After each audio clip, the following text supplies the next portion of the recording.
Back to सरकारी job GK channel. आज बच्चों हम इंडियन कॉन्स्टिट्यूशन भारतीय संविधान के जो 22 भाग हैं उनको डिस्कस करेंगे एकदम आसान भाषा में। सिर्फ आपको सुनना है, सिर्फ सुनना है। और इससे रिलेटेड क्वेश्चन आते हैं कि जैसे मूल अधिकार कौन से भाग में है, नीति निर्देशक कौन से भाग में है, मूल कर्तव्य कौन से भाग में है। तो 22 भाग हैं। आपको 22 के 22 भाग में बहुत आसान भाषा में आपको समझाऊंगी, बस आपको कान खोल के अच्छे से सुनना है। फर्स्ट है भाग 1। हमारे कॉन्स्टिट्यूशन में 22 भाग हैं, ठीक है। 12 अनुसूचियाँ हैं और 22 लैंग्वेज हैं, ठीक है। कितनी है? 22 लैंग्वेज। तो अभी हम भागों को करते हैं। 22 भाग हैं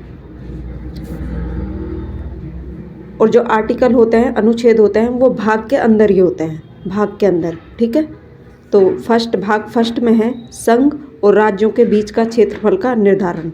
जब ये कॉन्स्टिट्यूशन बन रहा था उस टाइम पे तो क्या हो रहा था, भारत और पाकिस्तान के अलग होने की चर्चा बहुत पक्का था कि भारत और पाकिस्तान दोनों अलग होने वाले हैं।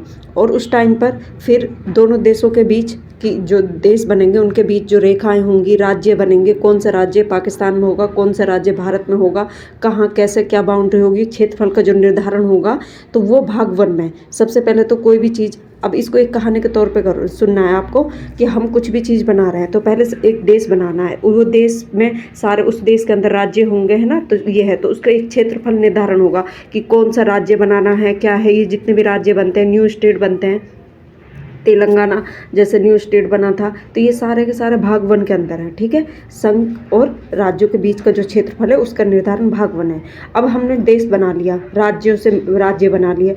अब क्या होगा, उनके देश के अंदर, राज्यों के अंदर नागरिक ही तो रहेंगे, रहने के लिए इंसान ही तो रहेंगे। ये थोड़ी ना किसी जानवरों के लिए देश बनाया है या उसके लिए, तो ये रहेगा। अब दूसरे नंबर पर नागरिकता। उसी टाइम पर जब भारत और पाकिस्तान होने की बिल्कुल पक्का था कि भारत और पाकिस्तान अलग होंगे, तो किसको कैसे नागरिकता दी जाएगी कि कुछ लोग भारत से पाकिस्तान में जाएंगे या पाकिस्तान से भारत में आएंगे तो उनको नागरिकता तो दी जाएगी ना। तो फिर दूसरे नंबर पे कि राज्य बना लिया हमने, संघ बना लिया। और फिर भाग 2 में क्या हुआ, नागरिकता की बात हुई कि नागरिकता देनी है, कि नागरिकता के क्या क्या प्रावधान है। समझ में आया। फिर भाग 2 के अंदर क्या हो गया, नागरिकता से संबंधित एग्जाम में आता है कि भारत के कौन से भाग में नागरिकता के बारे में बताया गया है, तो ये हो जाएगा। अच्छा, ये अनुच्छेद 1 से 4 तक, अनुच्छेद 1 से 4 तक भाग 1 में आते हैं। और 5 से 11 तक, अनुच्छेद 5 से 11 तक,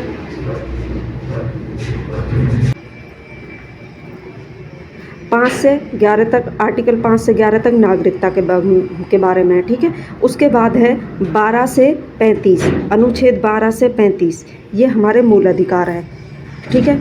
अब उसके बाद क्या हुआ कि हमें मूल अधिकार कि अब नागरिकता मिल गई है, सारी चीज़ें। फिर उसके बाद क्या होगा कि हमें मौलिक अधिकार, जो हमारे मूल अधिकार हैं, कि जो भी भारत में पैदा होगा, पैदा होते ही उसे अधिकार मिलने चाहिए। देखो, नागरिकता किसी को मिलेगी अगर अदर कंट्री से आया है, तो उससे ज़रूरी नहीं है सारे के सारे मूल अधिकार मिलें, लेकिन जो भारत में पैदा हो जाएगा, जो भारत की मिट्टी में जन्म लेगा, उसको पूरे मूल अधिकार मिलेंगे, ठीक है। तो मेन कॉन्स्टिट्यूशन में हमारे पहले कॉन्स्टिट्यूशन में 7 मूल अधिकार थे, संपत्ति का अधिकार हटा दिया। इस टाइम पर, प्रेजेंट टाइम पे 6 हमारे मूल अधिकार हैं, ठीक है। और ये किस आर्टिकल का अनुच्छेद में आते हैं, 12 से 35 के अंदर, ठीक है। अब ये हो गया संघ और राज्यों के बीच का क्षेत्रफल। फिर नागरिकता दे दी, नागरिकता के बाद बात आई है मूल अधिकार की। लोग बात कहने लगे भाई हमारे बच्चों के लिए मूल अधिकार होने चाहिए, ठीक है। बात 3 में मूल अधिकार की आ गई। अब भाग 4 में बिल्कुल सेम वैसे ही है जैसे मूल अधिकार। भाग 4 में भी नीति निर्देशक तत्व हैं, जो राज्य होते हैं, राज्यों के अंदर भी कि किसको क्या देना है, जो सेम ऐसे जैसे हमारे मूल अधिकार है, फंडामेंटल राइट है, वैसे ही इसमें भी नीति निर्देशक तत्व में भी अच्छी बातें हैं जो नागरिकों के भलाई के लिए हों। वो सारे अब वो राज्य के ऊपर डिपेंड करती है कि वो कितना अपने नागरिकों को नीति निर्देशक तत्वों को देते हैं या नहीं देते हैं। और मूल कर्तव्य, अब क्या हुआ, भाग 3 में मूल अधिकार दे दिए, तो अब गवर्नमेंट ने बोला कि अब तुम्हारा भी तो, नागरिकों का भी तो कर्तव्य होता है ना देश के प्रति। तो क्या हुआ, भाग 4 में मूल कर्तव्य और नीति निर्देशक तत्व, ये 2 की बात हो गई है। और भाग 4 में, और ये किसके आर्टिकल के अंदर आते हैं, क्योंकि 35 तक ये हो गया, 12 से 35, अब 36 से स्टार्ट होगा, 36 से 51 के अंदर ये सारे के सारे मूल निर्देशक तत्व, नीति निर्देशक तत्व और मूल कर्तव्य आते हैं। बात हो गई, ठीक है। भाग तुम्हारा मूल अधिकार दे दिया, अब हमें भी अपने कर्तव्य निभाना है, तो भाग 4 में कर्तव्य और नीति निर्देशक तत्व हो गए। भाग 5 में अब क्या हुआ, राज्य संघ मतलब होता है देश। अब कोई देश है, जैसे भारत देश है, भारत देश के अंदर पार्लियामेंट है, संसद है, राज्यसभा है, लोकसभा है, सुप्रीम कोर्ट है, कैग है, कॉम्पिटेंट ऑडिटर जनरल है, सॉलिसिटर जनरल है, ठीक है, वाइस प्रेसिडेंट है। इन सब का जो एक देश बनाते हैं, जो जहाँ से एक पूरा देश चलता है, ठीक है, कि पीएम, राज्यपाल, ये सारे के सारे, वाइस प्रेसिडेंट, संसद, राज्यसभा, लोकसभा, अध्यादेश, सुप्रीम कोर्ट, ये सारा, तो ये सब भाग किसमें, 5 में आ गई। अब भाग 6 में सेम राज्य, एक राज्य के अंदर जैसे एक देश का पीएम होता है, वैसे ही राज्य का सीएम होता है, मुख्यमंत्री होता है, ऐसे ही जैसे वहाँ का प्रेसिडेंट होता है, ऐसे ही यहाँ पर क्या होता है, राज्यपाल होता है।